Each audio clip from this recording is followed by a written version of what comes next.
Thursday happening.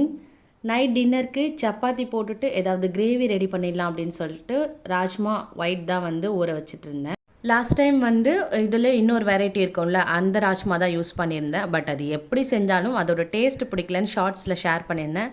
ஒரு sister வந்து ப்ளைனாக செய்யாமல் அது கூட பொட்டேட்டோலாம் போட்டு குருமா மாதிரி ரெடி பண்ணுங்க நல்லாயிருக்குன்னு சொல்லியிருந்தாங்க. மதியம் லஞ்சுக்கு வந்து பாலக்கீரை கூட்டு தான் ரெடி பண்ணியிருந்தேன். கொஞ்சம் எனக்கு கூட்டெல்லாம் தண்ணியாக இருந்தால் தான் பிடிக்கும் சாப்பிட்றதுக்கு. ஸோ அதனால் அப்படி தான் ரெடி பண்ணியிருந்தேன். அண்ட் நைட் டின்னருக்கு வந்து கிரேவியுமே ரெடி பண்ணிட்டேன். இந்த டைம் வந்து எப்படி செஞ்சுருந்தேன் அப்படின்றத நாளைக்கு மினி வ்ளாகில் ஷேர் பண்ணுறேன்.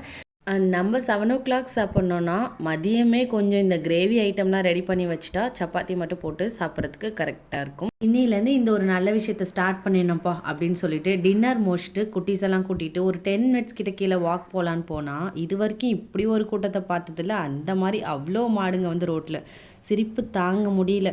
நான் தெரியாமல் தான் கேட்குறேன், எனக்கு மட்டும் தான் இந்த மாதிரி சோதனைலாம் வருமா என்னன்னு தெரியல. வீடியோ பிடிச்சிருந்தா லைக் பண்ணி சப்ஸ்கிரைப் பண்ணிக்கோங்க. நாளைக்கு ஷார்ட்ஸில் பார்க்கலாம். பாய்.